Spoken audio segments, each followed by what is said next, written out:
Okay, hi to everyone. This is Davide Mancini from Sound Machines and Art Noise, and I will introduce some of the stuff that we are presenting at NAMM 2024. The first one is the new firmware for the Arches. Arches is a universal controller to interface with any kind of synthesizer, in this case a Eurorack system, but we can interface also to booklet stuff with 1.2 volts per octave and even linear volts per hertz, typical of the, for example, of the 80s synthesizer from Korg, like the MS-20 and other. What we did this year is to obviously implement some more feature. One of the most notable is the addition of a web-based editor for everything which regards the control surface, which is pretty complex. So you can set up keyboards with notes and expression for each one of these elements. You have another keyboard here with the pressure-sensitive pads. You have two thumb pads which can output X, Y, and Z voltages, and then you have a step sequencer and a 5-track drum sequencer. Any of the track is independent. You can set up the length, the clock division, and the output.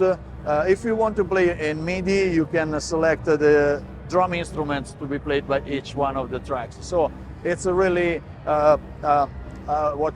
hybrid object which can interface all together and at the same time with many other stuff. So the other thing is that we added features to the step sequencer by putting the mutes on the steps.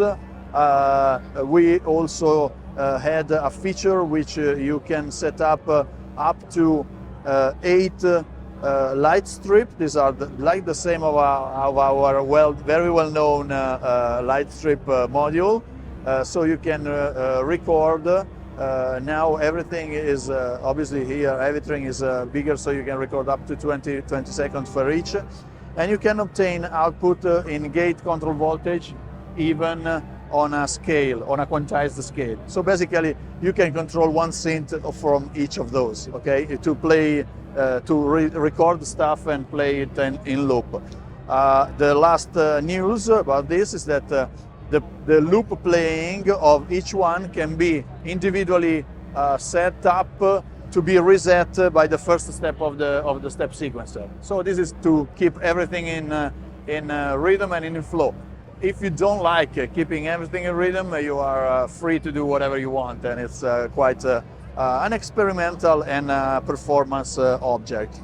The second big thing that we're presenting is the final revision of our T-line, which will be soon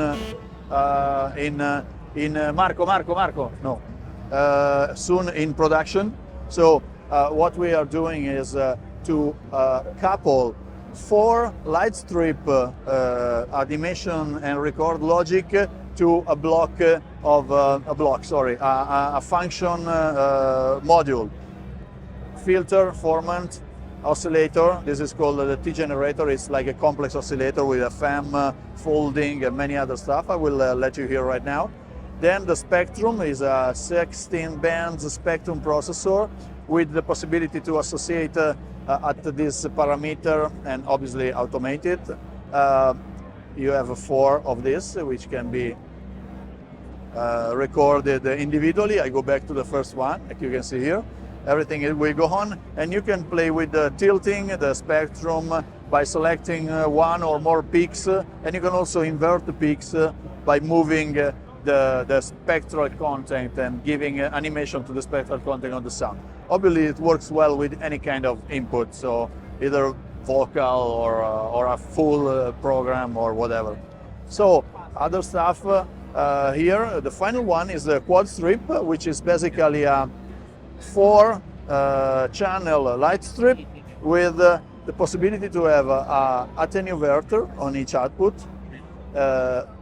Also in this case, the time is doubled, the recording time is doubled, it's 20-second maximum. And then you have a lot of features about resetting, having the gate output. You can do, for example, a single event like an envelope or a free-flowing LFO-like stuff. So this is basically our setup for Sound Machine of this year. Last but not least, this is the receiver. It's a Bluetooth MIDI to control voltage interface. As far as we know, it's the first one on the market. We designed it especially for our recorder, which is the digital MIDI flute that we designed. Artinoise and Sound Machines are sister companies. And this will open the world of analog or modular synthesis to all the electronic wind instrument player out there. So you can connect directly without passing through a PC or something like that. Okay, and yeah, we think that's all. We thank a lot Amanda for this news interviews and keep up with the good work. To find out more about new modules and controllers from Sound Machines, please visit their website and check out the description below this video. Thanks for watching, and please subscribe to CatSynth TV. You are watching CatSynth TV.